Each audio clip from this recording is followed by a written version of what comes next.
Lilith. Lilith is a demonic figure. She is first mentioned in Biblical Hebrew in Isaiah 34:14, and later in late antiquity in Mandean Gnosticism mythology and Jewish mythology sources from 500 CE onwards. Lilith appears in historiolas, incantations incorporating a short mythic story, in various concepts and localities one that give partial descriptions of her. She is mentioned in the Babylonian Talmud, Eruvin 100b, Niddah 24b, Shabbat 151b, Baba Bathra 73a, in the Book of Adam and Eve as Adam's first wife, and in the Zohar Leviticus 19 as a hot fiery female who first cohabited with man. Lilith perhaps originated from an earlier class of female demons, Lila registered 2, and W, Ardat Lila registered, in the ancient Mesopotamian religion, found in cuneiform texts of Sumer, Assyria, and Babylonia. Lilith continues to serve as source material in modern Western culture, literature, occultism, fantasy, and horror. History. In some Jewish folklore, such as the satiric alphabet of Sirach, CAD 700 1000, Lilith appears as Adam's first wife, who was created at the same time, Rosh Hashanah, and from the same clay as Adam compare Genesis 1:27. This contrasts with Eve, who was created from one of Adam's ribs, Genesis 2:22. The legend of Lilith developed extensively during the Middle Ages, in the tradition of Agadah, the Zohar, and Jewish mysticism. For example, in the 11th century writings of Isaac ben Jacob HaKohen, Lilith left Adam after she refused to become subservient to him and then would not return to the Garden of Eden after she had coupled with the archangel Samael. Interpretations of Lilith found in later Jewish materials are plentiful, but little information has survived relating to the Sumerian, Akkadian, Assyrian, and Babylonian view of this class of demons. While researchers almost universally agree that a connection exists, recent scholarship has disputed the relevance of two sources previously used to connect the Jewish Lilith to an Akkadian Lila to the Gilgamesh Appendix and the Arslan Tash amulets. See below for discussion of these two problematic sources. Other scholars, such as Lowell K. Handy, agree that Lilith derives from Mesopotamian demons but argue against finding evidence of the Hebrew Lilith in many of the epigraphical and artifactual sources frequently cited as such. Example: the Sumerian Gilgamesh fragment, the Sumerian incantation from Arslan Tash. 174. In Hebrew language texts, the term Lilith or Lilit, translated as night creatures, night monster, night hag, or screech owl, first occurs in a list of animals in Isaiah 34:14, either in singular or plural form according to variations in the earliest manuscripts. The Isaiah 34:14 Lilith reference does not appear in most common Bible translations such as KJV and NIV. Commentators and interpreters often envision the figure of Lilith as a dangerous demon of the night, who is sexually wanton, and who steals babies in the darkness. In the Dead Sea Scrolls 4Q 510-511, the term first occurs in a list of monsters. Jewish magical inscriptions on bowls and amulets from the 6th century AD onwards identify Lilith as a female demon and provide the first visual depictions of her. Etymology. In the Akkadian language of Assyria and Babylonia, the terms Lili and Lalatu mean spirits. Some uses of Lalatu are listed in the Assyrian Dictionary of the Oriental Institute of the University of Chicago, CAD, 1956, L.190, in Wolfram von Soden's Akkadisches Handwerker book, AW, p. 553, and Real Lexicon der Assyriologie, RLA, p. 47. The Sumerian female demons Lili have no etymological relation to Akkadian Lilut, evening. Archibald Sayce, 1882, considered that Hebrew Lilit, or Lilith, and the earlier Akkadian Lalatu are from Proto-Semitic. Charles Fossey, 1902, has this literally translating to female night being/demon, although cuneiform inscriptions from Mesopotamia exist where Lalati and Lalatu refers to disease-bearing wind spirits. In the Hebrew Bible, the word Lilit, or Lilith, only appears once in the Hebrew Bible, in a prophecy regarding the fate of Edom, while the other 7 terms in the list appear more than once and thus are better documented. The reading of scholars and translators is often guided by a decision about the complete list of 8 creatures as a whole. Okay, so now let's take a break for a second. Let's ponder this. Many think that the Tanakh is the true word of God, correct? Okay, so now as mentioned in the beginning of this video, let's look at Isaiah 34:14, in context, so therefore we will start at verse 8 and read to 17. Chapter is titled, Judgment on the Nations. Quoting from Isaiah 34:8-17.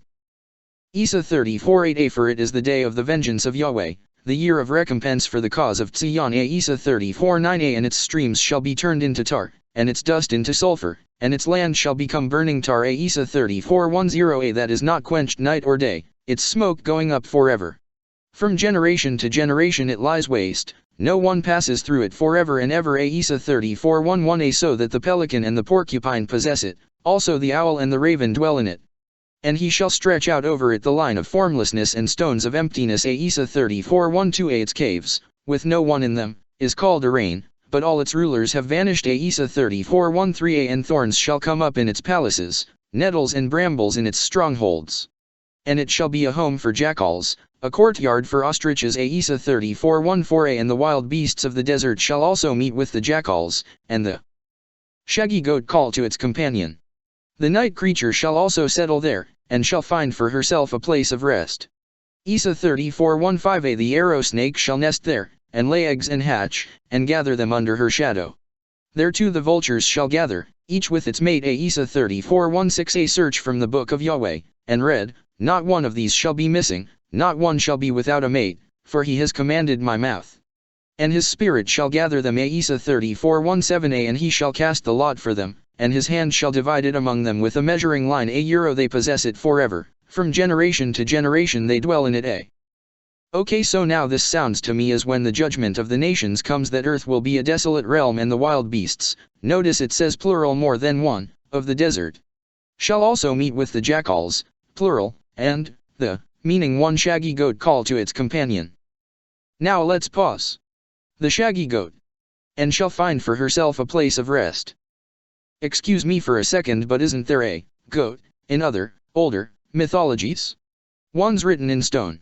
Okay, so let me just come out and say it for those sheeple still dumbed down, no offense. But it kinda sounds to me as a goat. I think of this creature as the Baphomet, unisex, half goat and half human. In verse 14 this goat calls for his companion, being Lilith, and the very next verse says, she, Lilith, finds rest. To me it doesn't sound so far-fetched when you realize since times of old the Malachim/angels/other beings have been messing with our DNA just as they still do today. Thus you get giants, but you believe your book correct. So let's ponder this. The whole book mentions multiple times of otherworldly beings, and that mankind was corrupted, correct? So then you would have to believe in the angels, good or bad, and giants.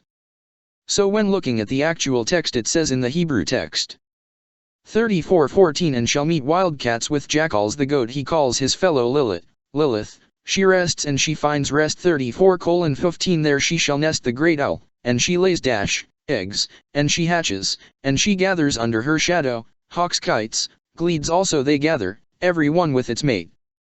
So again, is it so far-fetched that there was a shaggy goat / the night creature / Lilith before Hava / Eve? Just something to ponder. Okay, so let's move on. Let's see what else we have on Lilith. Mesopotamian mythology. The spirit in the tree in the Gilgamesh cycle. Samuel Noah Kramer, 1932, published 1938, translated, Kisikil Lil Lake, as Lilith in Tablet 12 of the Epic of Gilgamesh dated c. 600 BC. Tablet 12 is not part of the Epic of Gilgamesh, but is a later Assyrian Akkadian translation of the latter part of the Sumerian Epic of Gilgamesh. The Kisikil Lil Lake is associated with a serpent and a zeo bird. In Gilgamesh, in Kiju, and the netherworld, a Helupia tree grows in Inanna's garden in Uruk, whose wood she plans to use to build a new throne. After 10 years of growth, she comes to harvest it and finds a serpent living at its base, a zeo bird raising young in its crown, and that a Kisikil Lil Lake made a house in its trunk. Gilgamesh is said to have killed the snake, and then the zeo bird flew away to the mountains with its young, while the Kisikil Lil Lake fearfully destroys its house and runs for the forest. Identification of Kisikil Lil Lake as Lilith is stated in Dictionary of Deities and Demons in the Bible, 1999. According to a new source from late antiquity, Lilith appears in a Mande magic story where she is considered to represent the branches of a tree with other demonic figures that form other parts of the tree, though this may also include multiple Liliths. Suggested translations for the tablet 12 spirit in the tree include Ki Sikil as sacred place, Lil as spirit, and Lil Lake as water spirit, but also simply owl, given that the Lil is building a home in the trunk of the tree. A connection between the Gilgamesh Ki Sikil Lil Lake and the Jewish Lilith was rejected by Dietrich Opitz, 1932, and rejected on textual grounds by Sergio Rybicini, 1978. The Arslan Tash Amulets. The Arslan Tash amulets are limestone plagues discovered in 1933 at Arslan Tash, the authenticity of which is disputed. William F. Albright, Theodore H. Gaster, and others, accepted the amulets as a pre-Jewish source, which shows that the name Lilith already existed in the 7th century BC, but Torchiner, 1947, identified the amulets as a later Jewish source. Jewish tradition. Major sources in Jewish tradition regarding Lilith in chronological order include c. 40 to 10 BC Dead Sea Scrolls Songs for a Sage, 4Q510 a €511, c. 200 Mishnah a not mentioned, c. 500 Gemara of the Talmud, c. 800 The Alphabet of Ben-Sira, c. 900 Midrash Abkar, c. 1260 Treatise on the Left Emanation, Spain. c. 1280 Zohar, Spain. Dead Sea Scrolls. The Dead Sea Scrolls contain one indisputable reference to Lilith in Songs of the Sage, 4Q510 a €511, Fragment 1. And I, the instructor, proclaim his glorious splendor so as to frighten and to terrify all the spirits of the destroying angels, spirits of the bastards, demons, Lilith, howlers, and desert dwellers, and those which fall upon men without warning, to lead them astray from a spirit of understanding, and to make their heart and their desolate during the present dominion of wickedness and predetermined time of humiliations for the sons of light, by the guilt of the ages of those smitten by iniquity a not for eternal destruction, but for an era of humiliation for transgression.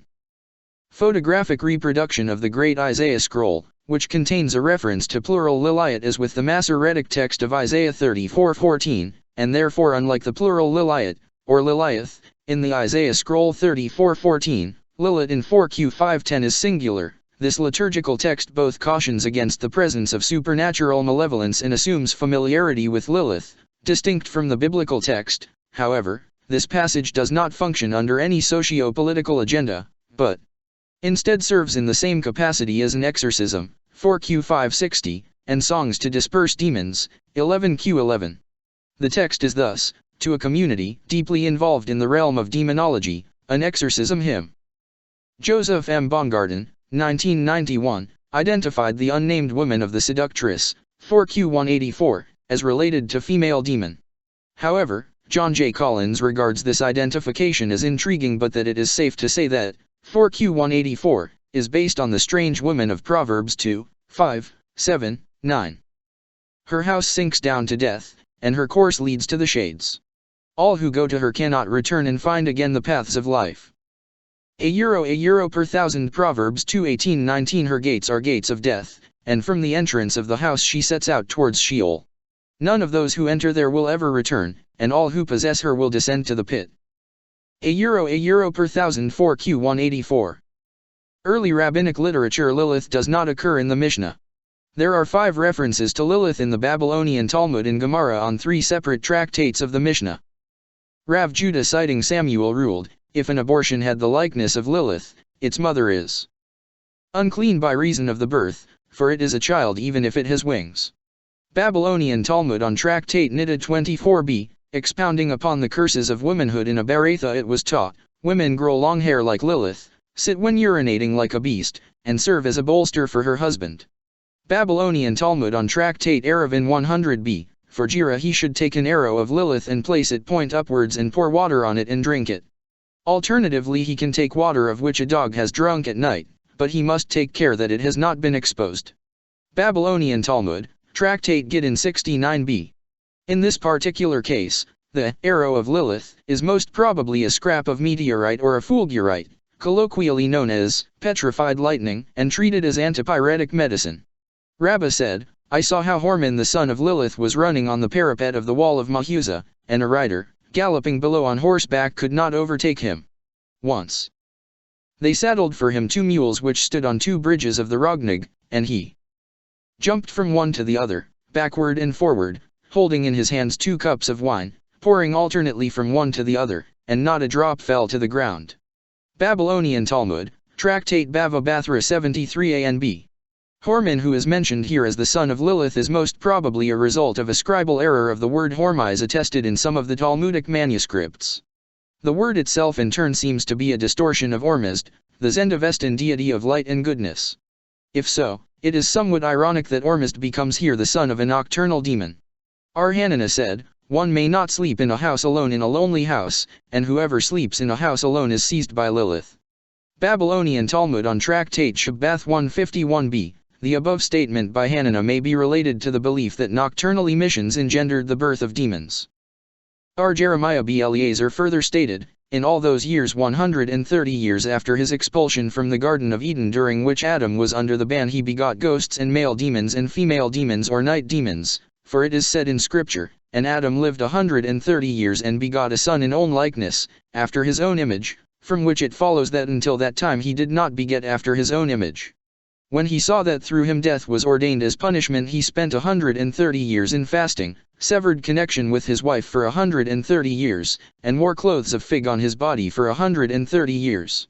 That statement of R. Jeremiah was made in reference to the semen which he emitted accidentally. Babylonian Talmud on Tractate Eruvin 18b, the Midrash Rabbah collection contains two references to Lilith. The first one is present in Genesis Rabbah 22:7 and 18:4. According to Rabbi Haya, God proceeded to create a second Eve for Adam, after Lilith had to return to dust. However, to be exact, the said passages do not employ the Hebrew word Lilith itself and instead speak of the first Eve, Hebrew Chava Harishana, analogically to the phrase Adam Harishon, i.e. the first Adam.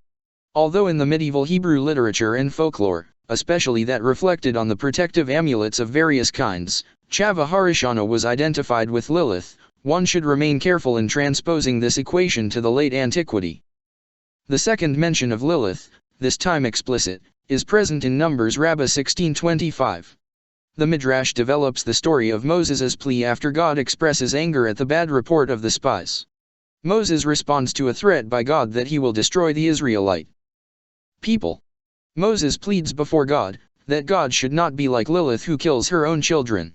Moses said, "God, do not do it, i.e. destroy the Israelite people, that the nations of the world may not regard you as a cruel being and say, the generation of the flood came and he destroyed them, the generation of the separation came and he destroyed them, the Sodomites and the Egyptians came and he destroyed them, and these also, whom he called my son, my firstborn, ex 4:22, he is now destroying.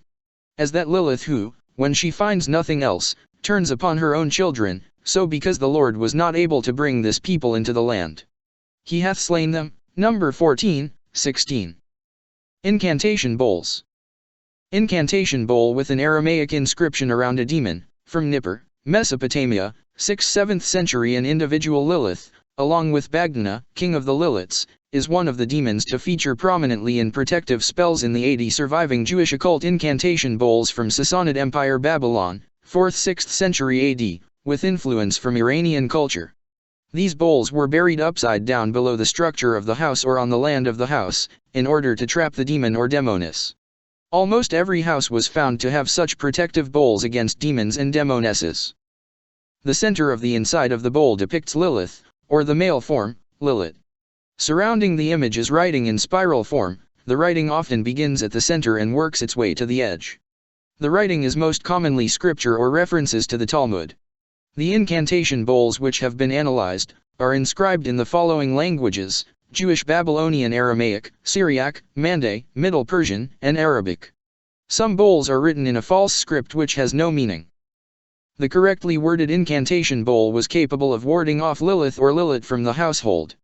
Lilith had the power to transform into a woman's physical features, seduce her husband, and conceive a child. However, Lilith would become hateful towards the children born of the husband and wife and would seek to kill them. Similarly, Lilith would transform into the physical features of the husband, seduce the wife, she would give birth to a child. It would become evident that the child was not fathered by the husband, and the child would be looked down on. Lilith would seek revenge on the family by killing the children born to the husband and wife. Key features of the depiction of Lilith or Lilith include the following. The figure is often depicted with arms and legs chained, indicating the control of the family over the demon, S. The demon, S, is depicted in a frontal position with the whole face showing. The eyes are very large, as well as the hands, if depicted. The demon, S, is entirely static. One bowl contains the following inscription commissioned from a Jewish occultist to protect a woman called Rashnoi and her husband from Lilith. Thou Liliths, male Lily and female Lilith, Hag, and Gul, I adjure you by the strong one of Abraham, by the rock of Isaac, by the Shaddai of Jacob, by Yahashem, by Yah his memorial, to turn away from this Rashnoi bm and from Gianeh bm her husband. Here is your divorce and writ and letter of separation, sent through holy angels. Amen, Amen, Selah, Hallelujah. Image. Excerpt from translation in Aramaic incantation texts from Nipper James Allen Montgomery 2011 p. 156.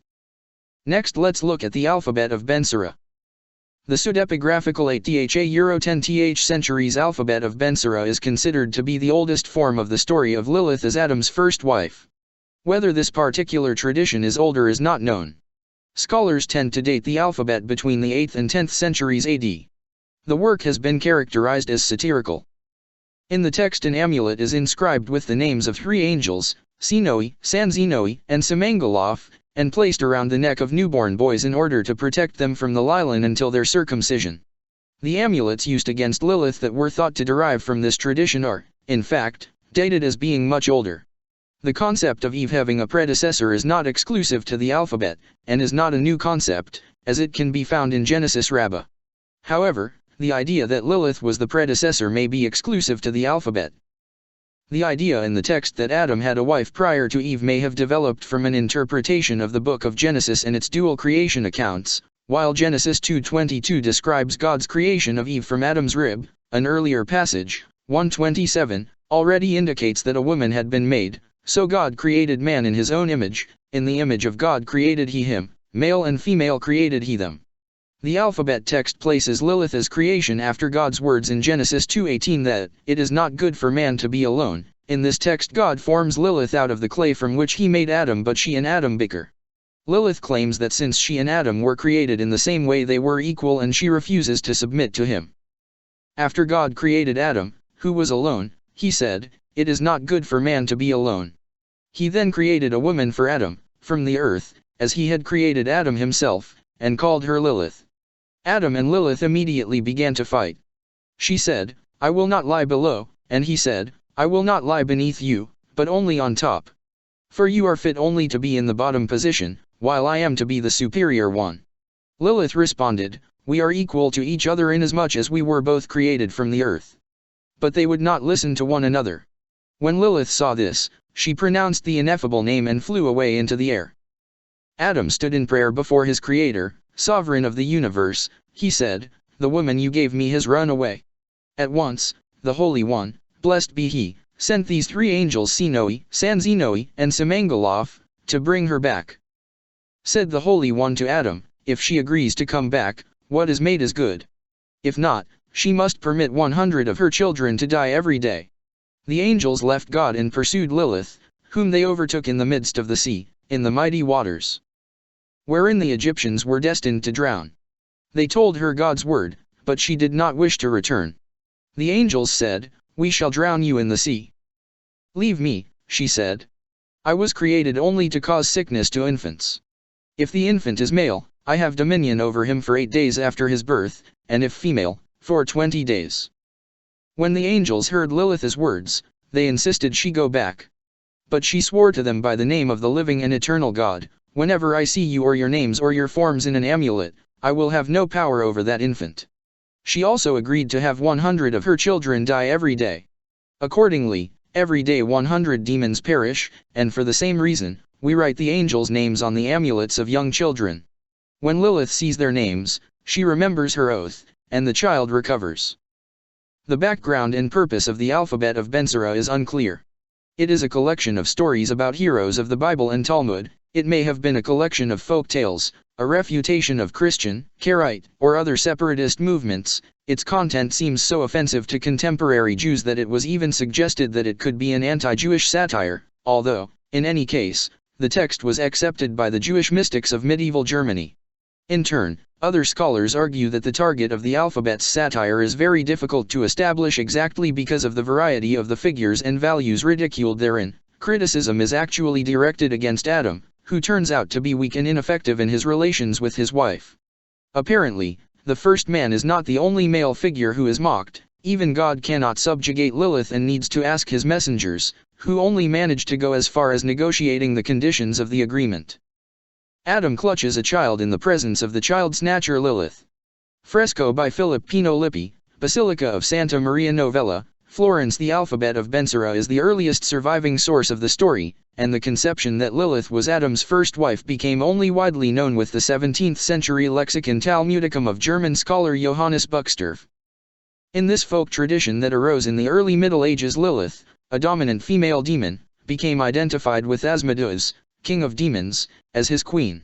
Asmodeus was already well known by this time because of the legends about him in the Talmud.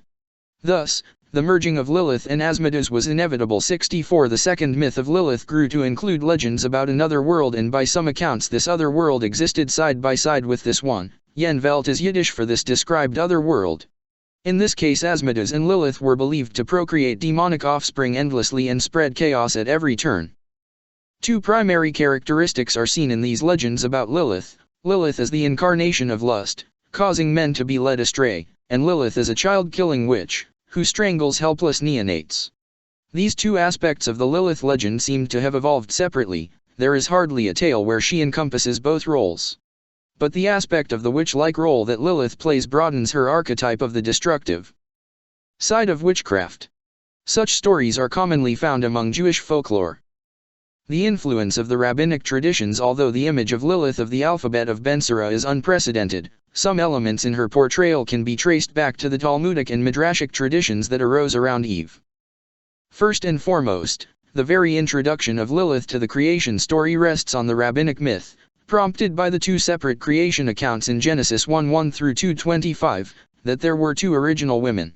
A way of resolving the apparent discrepancy between these two accounts was to assume that there must have been some other first woman, apart from the one later identified with Eve. The rabbis, noting Adam's exclamation, "This time, Zot he Peguroam, this is bone of my bone and flesh of my flesh," Genesis 2:23, took it as an intimation that there must already have been a first time. According to Genesis Rabbah 18:4, Adam was disgusted upon seeing the first woman full of discharge in blood, and God had to provide him with another one.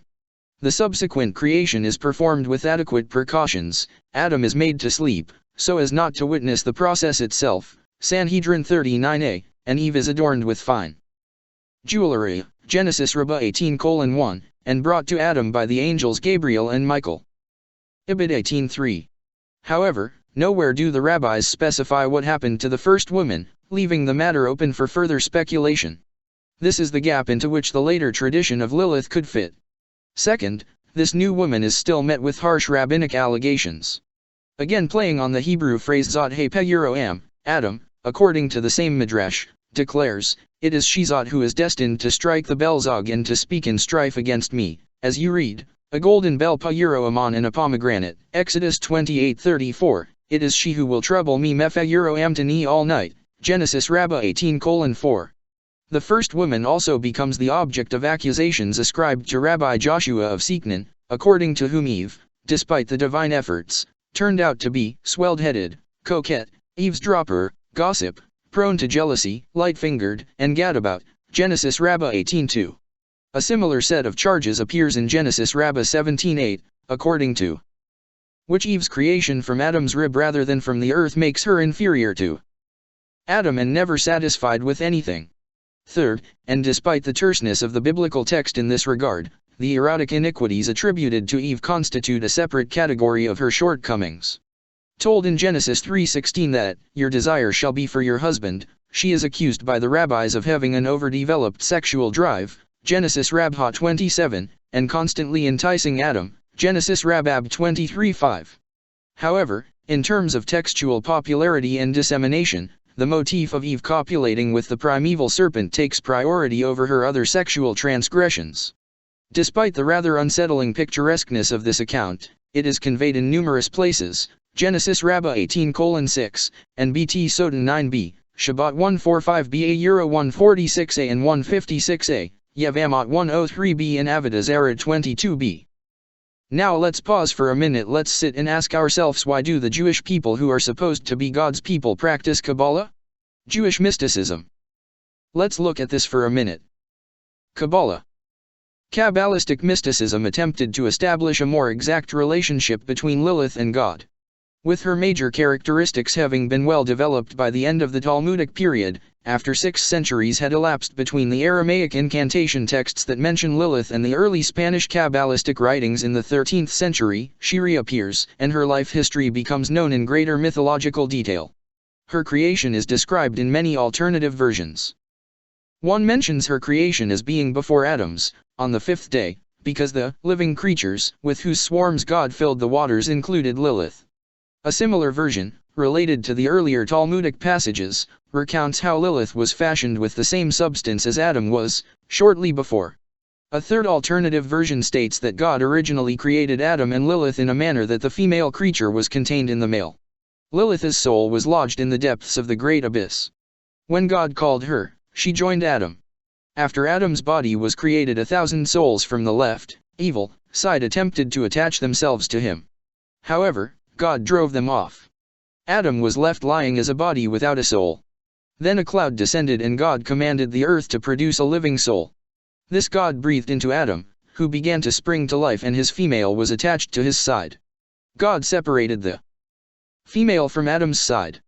The female side was Lilith, whereupon she flew to the cities of the sea and attacked humankind. Yet another version claims that Lilith emerged as a divine entity that was born spontaneously, either out of the great supernal abyss or out of the power of an aspect of God, the Gevura of Din. This aspect of God was negative and punitive, as well as one of his 10 attributes, Sephirot, at its lowest manifestation has an affinity with the realm of evil, and it is out of this that Lilith merged with Samael. An alternative story links Lilith with the creation of luminaries. The first light, which is the light of mercy, one of the Sephirot, appeared on the first day of creation when God said, "Let there be light." This light became hidden and the holiness became surrounded by a husk of evil. A husk, Klippa, was created around the brain, and this husk spread and brought out another husk, which was Lilith. Other Jewish writings. Midrash Abkar. The first medieval source to depict Adam and Lilith in full was the Midrash Abkir, c. 10th century, which was followed by the Zohar and other Kabbalistic writings.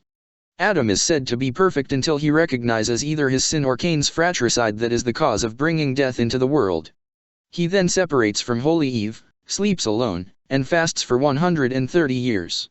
During this time Pisna, either an alternate name for Lilith or a daughter of hers, desires his beauty and seduces him against his will. She gives birth to multitudes of jinns and demons, the first of them being named Ugrimas. However, they are defeated by Methuselah, who slays thousands of them with a holy sword and forces Ugrimas to give him the names of the rest, after which he casts them away to the sea and the mountains. Treatise on the Left Emanation. The mystical writing of 2 brothers Jacob and Isaac HaKohen, Treatise on the Left Emanation, which predates the Zohar by a few decades, states that Samael and Lilith are in the shape of an androgynous being, double-faced, born out of the emanation of the throne of glory and corresponding in the spiritual realm to Adam and Eve, who were likewise born as a hermaphrodite. The 2 twin androgynous couples resembled each other and both were like the image of above, that is, that they are reproduced in a visible form of an androgynous deity. 19. In answer to your question concerning Lilith, I shall explain to you the essence of the matter. Concerning this point there is a received tradition from the ancient sages who made use of the secret knowledge of the lesser palaces, which is the manipulation of demons in a ladder by which one ascends to the prophetic levels.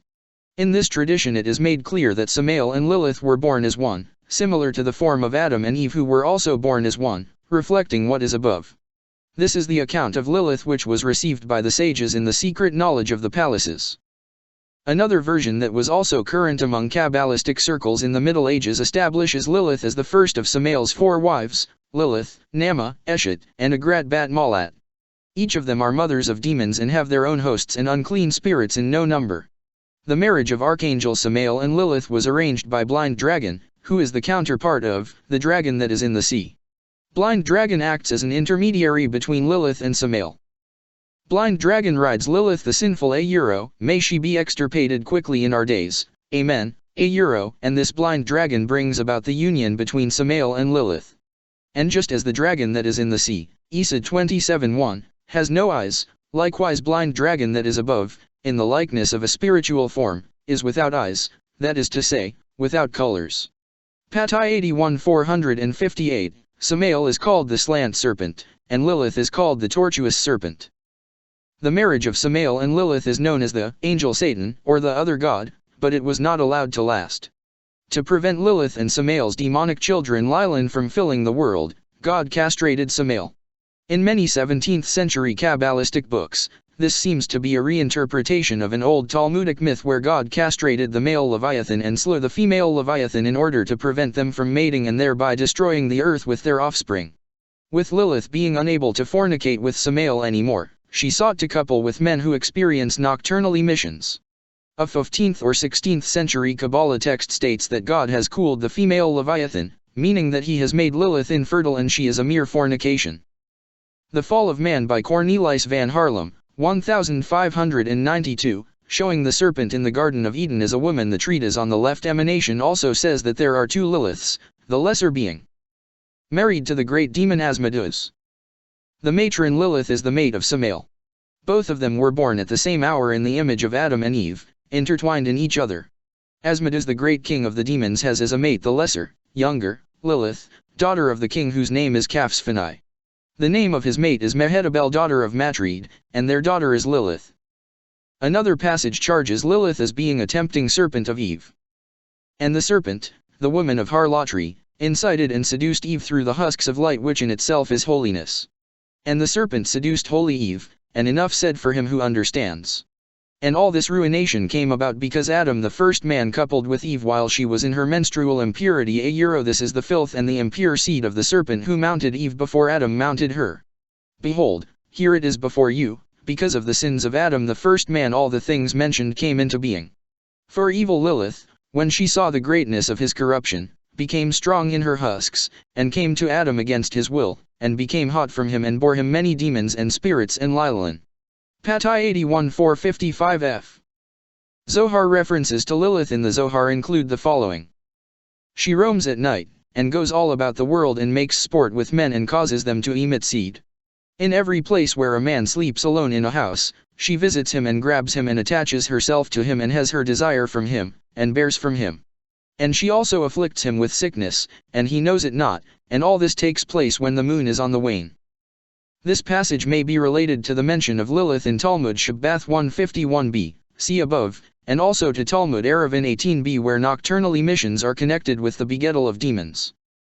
According to Rapahel Pattai, older sources state clearly that after Lilith's Red Sea sojourn, mentioned also in Louis Ginsburg's Legends of the Jews, she returned to Adam and begot children from him by forcing herself upon him. Before doing so, she attaches herself to Cain and bears him numerous spirits and demons. In the Zohar, however, Lilith is said to have succeeded in begetting offspring from Adam even during their short-lived sexual experience. Lilith leaves Adam in Eden, as she is not a suitable helpmate for him. Gershom Scholem proposes that the author of the Zohar, Rabbi Moses de Leon, was aware of both the folk tradition of Lilith and another conflicting version, possibly older. The Zohar adds further that two female spirits instead of one, Lilith and Nama, desired Adam and seduced him. The issue of these unions were demons and spirits called the plagues of humankind, and the usual added explanation was that it was through Adam's own sin that Lilith overcame him against his will. 17th century Hebrew magical amulets. Medieval Hebrew amulet intended to protect a mother and her child from Lilith. A copy of Jean de Pauly's translation of the Zohar in the Ritman Library contains an inserted late 17th century printed Hebrew sheet for use in magical amulets where the prophet Elijah confronts Lilith. The sheet contains two texts within borders, which are amulets, one for a male, Lezaker, the other one for a female, Lankva. The invocations mention Adam, Eve, and Lilith, Chavarishana, the first Eve, who is identical with Lilith, also devils, or angels, Sainoi, Sanzinoi, Smangelov, Shmariel, the guardian, and Hastiel, the merciful. A few lines in Yiddish are followed by the dialogue between the prophet Elijah and Lilith when he met her with her host of demons to kill the mother and take her newborn child, to drink her blood, suck her bones and eat her flesh? She tells Elijah that she will lose her power if someone uses her secret names, which she reveals at the end: Lilith, Abitu, Abizu, Hakish, Avershikpadu, Ayelu, Matroda. In other amulets, probably informed by the alphabet of Bensera, she is Adam's first wife. Yalkut Rubini, Zohar 134b, 319.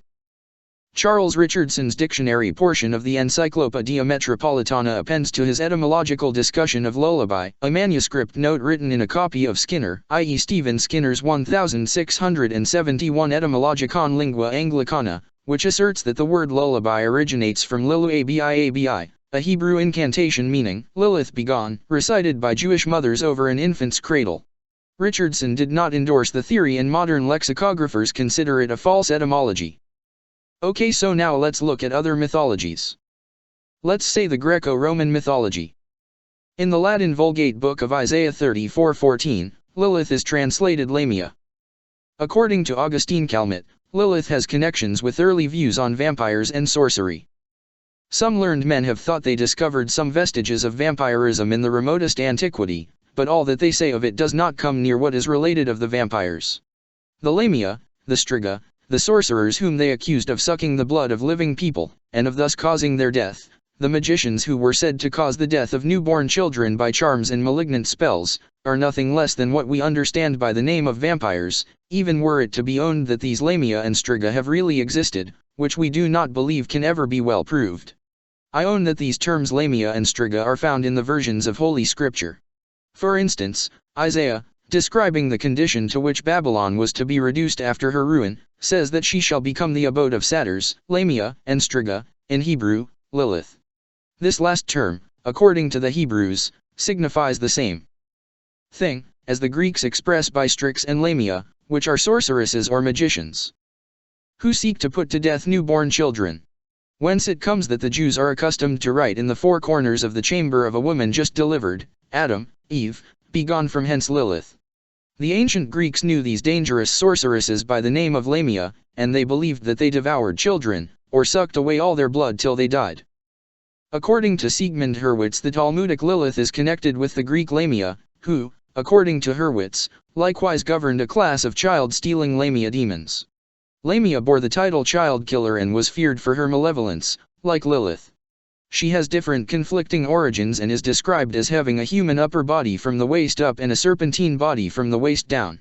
One source states simply that she is a daughter of the goddess Hecate, another, that Lamia was subsequently cursed by the goddess Hera to have stillborn children because of her association with Zeus. Alternatively, Hera slew all of Lamia's children, except Scylla, in anger that Lamia slept with her husband, Zeus. The grief caused Lamia to turn into a monster that took revenge on mothers by stealing their children and devouring them. Lamia had a vicious sexual appetite that matched her cannibalistic appetite for children. She was notorious for being a vampiric spirit and loved sucking men's blood. Her gift was the mark of a Sibyl, a gift of second sight. Zeus was said to have given her the gift of sight. However, she was cursed to never be able to shut her eyes so that she would forever obsess over her dead children. Taking pity on Lamia, Zeus gave her the ability to remove and replace her eyes from their sockets. How about the Arabic culture? The occult writer Ahmad al-Buni, d. 1225, in his Son of the Great Knowledge, mentions a demon called the Mother of Children, a term also used in one place. Folkloric traditions recorded around 1953 tell about a jinn called Karina, who was rejected by Adam and mated with Iblis instead. She gave birth to a host of demons and became known as their mother. To take revenge on Adam, she pursues human children. As such, she would kill a pregnant mother's baby in the womb, causes impotence to men or attacks little children with illnesses. According to occult practices, she would be subject to the demon king Murra al-Abiad, which appears to be another name for Iblis used in magical writings. Stories about Karina and Lilith merged in early Islam. In German literature, Faust and Lilith by Richard Westall, 1831, Lilith's earliest appearance in the literature of the Romantic period, 1789–1832, was in Goethe's 1808 work Faust, the first part of the tragedy. Faust, who's that there? Mephistopheles, take a good look. Lilith. Faust. Lilith? Who is that? Mephistopheles, Adam's wife, his first. Beware of her. Her beauty's one boast is her dangerous hair. When Lilith winds it tight around young men, she doesn't soon let go of them again. 1992 Greenberg translation, lines 4206 to 4211. After Mephistopheles offers this warning to Faust, he then, quite ironically, encourages Faust to dance with the pretty witch. Lilith and Faust engage in a short dialogue, where Lilith recounts the days spent in Eden. Faust, dancing with the young witch. A lovely dream I dreamt one day. I saw a green-leaved apple tree, 2 apples swayed upon a stem, so tempting. I climbed up for them. The pretty witch, ever since the days of Eden apples have been man's desire. How overjoyed I am to think, sir, apples grow, too, in my garden. 1992 Greenberg translation, lines 4216 to 4223. In English literature. Lady Lilith by Dante Gabriel Rossetti, 1866 to 1868, 1872 to 1873, the Pre-Raphaelite Brotherhood, which developed around 1848, were greatly influenced by Goethe's work on the theme of Lilith. In 1863, Dante Gabriel Rossetti of the Brotherhood began painting what would later be his first rendition of Lady Lilith, a painting he expected to be his best picture hitherto. Symbols appearing in the painting allude to the femme fatale reputation of the romantic Lilith: poppies, death and cold, and white roses, sterile passion. Accompanying his Lady Lilith painting from 1866, Rossetti wrote a sonnet entitled Lilith, which was first published in Swinburne's Pamphlet Review, 1868, Notes on the Royal Academy Exhibition. Of Adam's first wife, Lilith, it is told, the which he loved before the gift of Eve, that, ere the snakes, her sweet tongue could deceive, and her enchanted hair was the first gold. And still she sits, young while the earth is old, and, subtly of herself contemplative, draws men to watch the bright web she can weave, till heart and body and life are in its hold. The rose and poppy are her flower, for where is he not found, O Lilith, whom shed scent and soft shed kisses and soft sleep shall snare? Lo! As that youth's eyes burned at thine, so went thy spell through him, and left his straight neck bent, and round his heart one strangling golden hair. Collected Works, 216. The poem and the picture appeared together alongside Rossetti's painting Sibylla Pomifera and the sonnet Soul's Beauty. In 1881, the Lilith sonnet was renamed Body's Beauty in order to contrast it and Soul's Beauty. The two were placed sequentially in the House of Life collection, sonnets number 77 and 78. Rossetti wrote in 1870. Lady Lilith represents a modern Lilith combing out her abundant golden hair and gazing on herself in the glass with that self-absorption by whose strange fascination such natures draw others within their own circle. Rossetti, WM 2.850, D.G. Rossetti's emphasis. This is in accordance with Jewish folk tradition, which associates Lilith both with long hair, a symbol of dangerous feminine seductive power in Jewish culture, and with possessing women by entering them through mirrors. The Victorian poet Robert Browning re-envisioned Lilith in his poem, Adam, Lilith, and Eve. First published in 1883, the poem uses the traditional myths surrounding the triad of Adam, Eve, and Lilith. Browning depicts Lilith and Eve as being friendly and complicitous with each other, as they sit together on either side of Adam. Under the threat of death, Eve admits that she never loved Adam, while Lilith confesses that she always loved him. As the worst of the venom left my lips, I thought, if, despite this lie, he strips the mask from my soul with a kiss, I crawl his slave, soul, body, and all. Browning 1098. Browning focused on Lilith's emotional attributes, rather than that of her ancient demon predecessors. Scottish author George MacDonald also wrote a fantasy novel entitled Lilith, first published in 1895. MacDonald employed the character of Lilith in service to a spiritual drama about sin and redemption, in which Lilith finds a hard-won salvation. Many of the traditional characteristics of Lilith mythology are present in the author's depiction: long dark hair, pale skin, a hatred and fear of children and babies, and an obsession with gazing at herself in a mirror. MacDonald's Lilith also has vampiric qualities: she bites people and sucks their blood for sustenance. Australian poet and scholar Christopher John Brennan, 1870–1932, included a section titled Lilith in his major work, Poems, 1913, Sydney, G. B. Philip and Son, 1914. The Lilith section contains 13 poems exploring the Lilith myth and is central to the meaning of the collection as a whole. C. L. Moore's 1940 story Fruit of Knowledge is written from Lilith's point of view.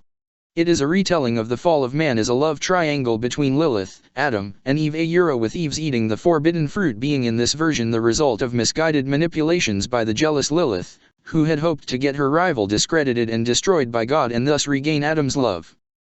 British poet John Siddique's 2011 collection Full Blood has a suite of 11 poems called The Tree of Life, which features Lilith as the divine feminine aspect of God. A number of the poems feature Lilith directly, including the piece Unwritten, which deals with the spiritual problem of the feminine being removed by the scribes from the Bible. Lilith is also mentioned in The Lion, the Witch, and the Wardrobe, by C.S. Lewis. The character Mr. Beaver ascribes the ancestry of the main antagonist, Jadis the White Witch, to Lilith. And I saved this one for the last. Let's look at modern occultism and Western esotericism. The depiction of Lilith in Romanticism continues to be popular among Wiccans and in other modern occultism. A few magical orders dedicated to the undercurrent of Lilith, featuring initiations specifically related to the arcana of the First Mother, exist. Two organizations that use initiations and magic associated with Lilith are the Ordo Antichristianus Illuminati and the Order of Phosphorus. Lilith appears as a succubus in Aleister Crowley's De Arte Magica. Lilith was also one of the middle names of Crowley's first child, Nut Ma'ahathur Hecate Sappho Jezebel Lilith Crowley, 1904–1906, and Lilith is sometimes identified with Babylon in Thelemic writings. Many early occult writers that contributed to modern-day Wicca expressed special reverence for Lilith.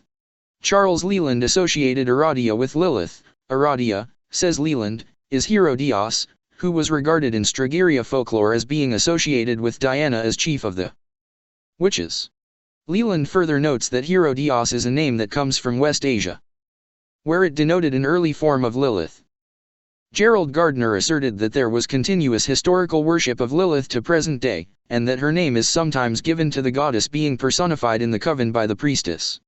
This idea was further attested by Doreen Valiente, who cited her as a presiding goddess of the craft, the personification of erotic dreams, the suppressed desire for delights.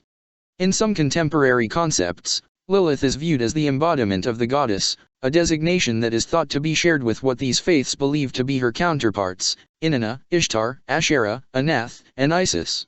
According to one view, Lilith was originally a Sumerian, Babylonian, or Hebrew mother goddess of childbirth, children, women, and sexuality. Raymond Buckland holds that Lilith is a dark moon goddess on par with the Hindu Kali.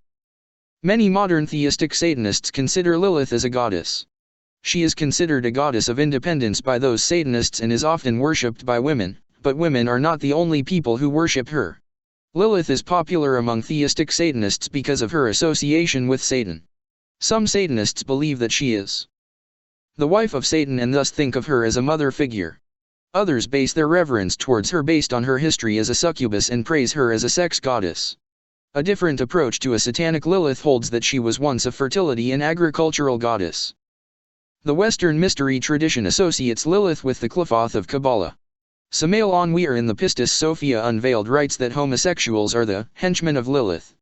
Likewise, women who undergo willful abortion, and those who support this practice are seen in the sphere of Lilith. Dion Fortune writes, the Virgin Mary is reflected in Lilith, and that Lilith is the source of lustful dreams. Okay, so that's it for this video. I hope you enjoyed the content, and please, if you have, hit the like and share. And if you haven't subscribed, please consider to do so, that way you get the latest videos. It is greatly appreciated and would help the channel to grow. Till next time, stay blessed everyone, and again thank you.